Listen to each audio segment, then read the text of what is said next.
Nkwanirizaako gwe munnange akyagyekuumiddeko ensi Buganda anti munnange ensi Buganda kuno kwe kwaffe ekabanda musoke ow'ennabalanga bwoko bakyagwe akala amatendo nze nkubuuzaako nate era olunaku olwaleero kansuubire nti munnange oli bulungi. Munnange nno olunaku olwaleero nsaba nkutuuseeko ebyafaayo bya St. Mary's College Kisubi. Obadde obimanyi kati nno munnange etulakkalira ate mbikusoosotolere olunaku olwaleero. Munnange St. Mary's College Kisubi oba giyite simaaka mu bufunze lyatandikibwa mu mwaka gwa 1906. Omukulu w'essomero eyalisookamu ye Reverend Father Laux Modese ow'ekibiina ky'abafaaza ab'ekibiina ky'aba Missionaries of Africa ekyakazibwako erya White Brothers olw'ebyambalo byabwe ebyeru era lyabbulwamu omuwolereza w'ekibiina ky'aba White Brothers Maria omutuukirivu. Gwali mwaka gwa 1899 Stanislas Mugwanya omu ku bakuza ba Ssekabaka Daudi Chwa owookubiri n'alaba obwetaavu obwaliwo obw'abavubuka abakatuliki okufuna okuyigirizibwa okusinga ku okwo okwaliwo mu budde obwo ng'essira okulissa ku Lungereza. Bwe yamala okwegeyaamu ne baami banne abakatuliki baamukwasa obuvunaanyizibwa atuukirire bafaaza Akiti ne Morisi ayanjuleyo ekyetaago kyabwe. Ekiteeso kino abaminsani bano bakyanjulira olukiiko tabamiruka olw'ekibiina kyabwe eky'aba White Fathers olwatuula mu mwaka gwa 1900 ku kitebe kyabwe ekikulu ekyalinga mu Algiers mu nsi ya Algeria. Oluvannyuma olw'okukubaganyizibwako ebirowoozo abateesa era ne basalawo okusomesebwa okutongole kutandikibwe mu Uganda era baatuma Father Godipia omulimu ogwo agutandike bunnambiro. Father Godipia ng'atuuse mu mwaka gwa 1901 Mugwanya yamwanjulira ekibinja ky'abavubuka abaali balondeddwa okutandikirwako okusomesebwa abaali batemera mu myaka wakati w'emyaka 15 n'emyaka 50 wadde nga mu kibinja ky'abayizi mwalimu abakuze wamu n'abato. Stanislas Mugwanya yasalawo omukisa n'aguwa abavubuka wadde nga kyanyiiza nnyo abakuze abamu abaali beesunga okuyiga Olungereza. Abayizi baasomeranga mu kimu ku bisenge by'abagenyi ku nju y'abafaaza e Rubaga ne mu luvannyuma ne badda mu gaali amaka ga Stanislas Mugwanya. Father Gaudipia bakama be bamuyita n'addayo e Bulaaya ne basindika Father Van Wis ne Beauchamp.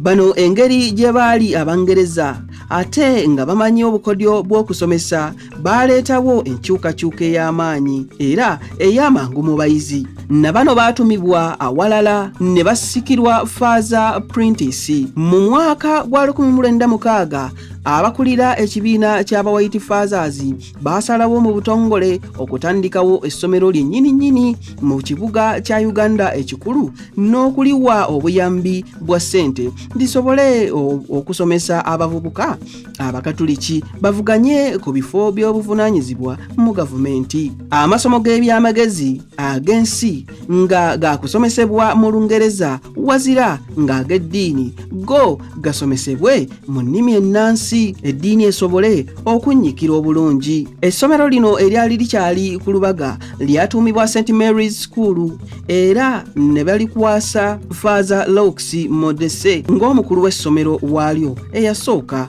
nga 29 Ssebaaseka omwaka 1906. Ate Father Prentice ne Filion be basomesa abaalisookamu. Essomero baalijja mu nju ya Stanislas Mugwanya ne lizibwa ku kasozi Lubaga. Ekizimbe ekyo kati omuli woofiisi za Ssaabawandiisi w'essaza ekkulu ery'e Kampala wamu ne woofiisi za Ssaabasumba ebyazzibwa obujja bye bizimbe by'essomero ebyasooka era ng'ettaka kwe byazimbibwa Omusumba Stenseera ye yali basalirako nga lya sikweya fiiti 400. Ate awo kati awali amaka ga Ssaabasumba abayizi we basimbanga ku makya ku paleedi. Buli lwa Sande kyalinga kya tteeka abayizi okwambala ekkanzu n'enkofiira emmyufu okuli ennyukuta eya Ssa ne Ma. oba SM. Omuyizi okufuna ekifo mu ssomero lino yateekwanga okuba omugezi obw'empisa n'okusobola okwesasulira fiizi. Munnange nno fiizi mu biro ebyo zaabanga rupiya 20 beddu, n'okubeerako n'anaamusuza mu bitundu ebiriraanye okumpi essomero. Abayizi bangi baayagala nnyo okulisomeramu naye nga tebalina ssente za fiizi, era Faaza Laux kyeyava afuna ettaka eriweza yiika 20 ennalubudde. Abayizi abanaku gye baalimanga ebirime ne bitundibwa, ssente ezaavangamu ze zaasasulanga fiizi zaabwe. Mu kusooka essomero lino lyali ly'abayizi Baganda bokka, naye mu mwezi ogwa Mutunda mu mwaka gwa 1998 ekizimbe ekisooka bwe kyayingirwa, Faaza Celestine Dupupeti nga ye yali alikulira mu budde obwo yakkiriza okuyingiza abayizi abatali Baganda, naye yafuna obuzibu obw'okubafunira we basula,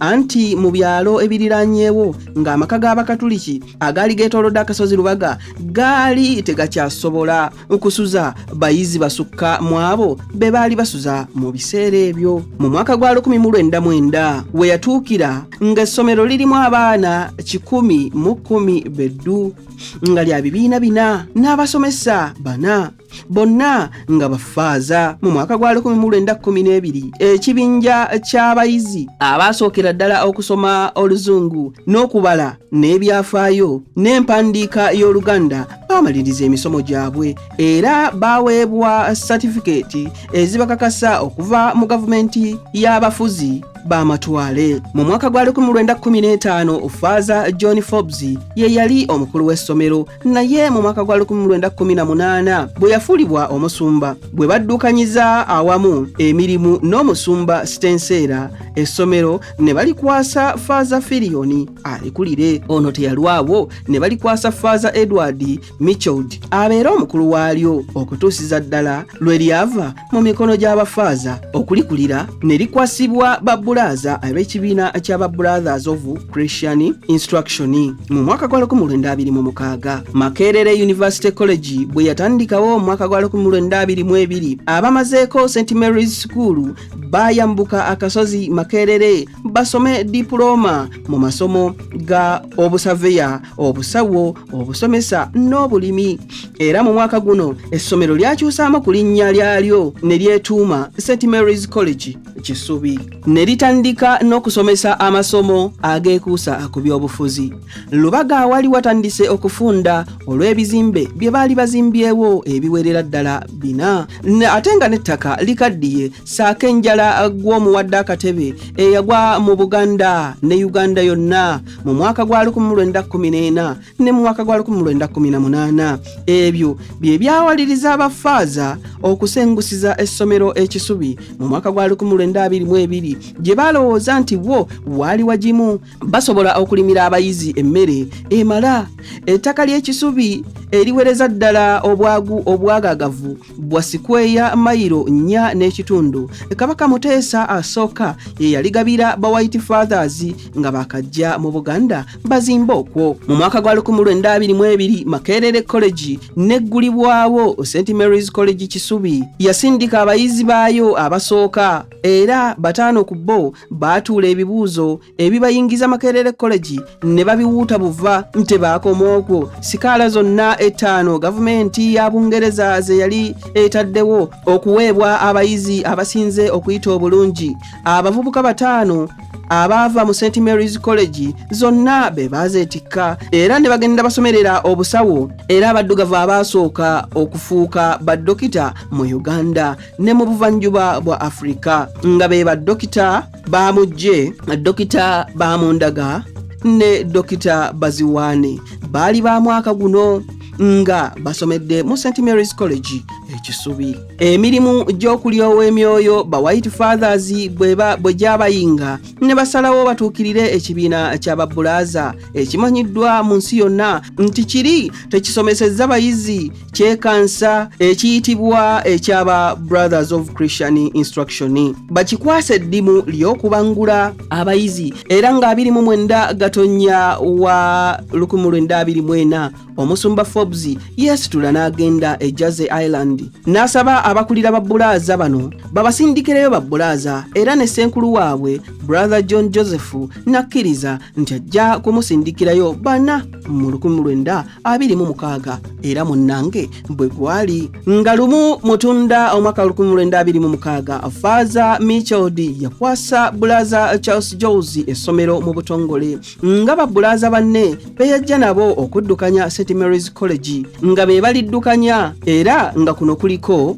Bull Joachim Leon, Eugene, Paquet ne Stanislas Taylor nga babeegesa amaaso. Essomero yalisangamu abayizi 62 abali wakati w'emyaka 17 n'23 bonna nga basula mu kisulo. Okumanya Bulaaza Charles Jones yasanga abayizi b'ekisubi beeriisa nkuuli. Mu mwaka ogwo gavumenti ya Bungereza yassaawo sikaala 20 ziweebwa abayizi abanaanywa mu bannaabwe akendo mu bigezo ebimalako mwaka. Mu Uganda yonna St Mary's College Kisubi yakukumbawo sikaala 15 nambirira 5 nazirekera amasomero agasigaddewo mu Uganda gagabaneezo. Bulaaza omweru asembyeyo mu St Mary's College Kisubi ye yali Bull Paul oyo bwe yagenda Bull Anthony Chemwa n'akwata enkasi mu 1969 era bano be ba Bulaaza abaddugavu abakaddukanya essomero eryo erya St Mary's College Kisubi nga kuliko Abdu Anthony Joseph Chemwa ono mu 1969 okutuusa 1980, Bull Dr. Cosmas Kafero okuva 1980 okutuuka 1983, Bull Peter Kazzekulya okuva 1983 mpaka 1986, Bull Joseph Kikansiimire n'akwata enkasi 1987 okutuusiza ddala 1996, Bull John Agaba 1996 mpaka 1998, Bull Edward Bukenya 1998 okutuusa lunnange naye bwe yavaawo ate ne wadda omulala. St Mary's College Kisubi bukya etandikibwawo egunjudde abantu 10,000 abali mu bifo ebyobuvunaanyizibwa mu Uganda ne bweru waayo. Munnange nno mu bakyali abalamu tulinawo Ssaabakenkufu Gilbert Bukenya eyaliko omumyuka w'omukulembeze w'eggwanga Uganda, Honorable Edward Kiwanuka Sekandi nga naye yaliko omumyuka w'omukulembeze w'eggwanga Uganda, Oweekitiibwa Yinginiya Jebi Walusimbi ono nga yaliko Katikkiro wa Buganda, eyaliko Ssaabapoliisi Major General Kalekaihura naye yasomera ku St Mary's Kisubi, Omwami Charles Mbiire, Dr. Francis Omaswa, Oweekitiibwa Charles Peter Mayiga ngono Katikkiro wa Buganda, Joakim Buwembo, General Muhoozi Kainerugaba n'abalala bangi nnyo. Kati nno munnange nga batugamba nti kati tulina abayizi abawerera ddala 1,184 n'abasomesa ab'omu bibiina byaffe okuva ku siniya esooka okutuukira ddala ku siniya ey'omukaaga abawera 72. Ate tulina n'abatukwatizaako ku mirimu emirala egitali gya mu kibiina abawerera ddala 71. Ekizimbe kyaffe eky'etterekero ky'ebitabo kyazimbibwa olw'okujjukira abayizi b'Ekisubi abafiira mu kabenje k'emmotoka ku luguudo lw'Entebbe mu mwaka gwa 1966 nga bava okusamba omupiira ewankulukuku. Mmoto y'essomero lyaffe lino egamba nti Dark in Autumn, amakulu nti twala eri mu buziba, era abayizi baffe tubatendeka nga buli kye tukwatako engalo bakitwaza mu maaso okusinga abalala bonna abange. Ebyo nno byebikwata ku St Mary's Kisubi era munzikirize mbikomye wano tuddingane ate mu kitundu ekirala nga nkuwa ebirala. Aye Katonda okuuma Namulondo.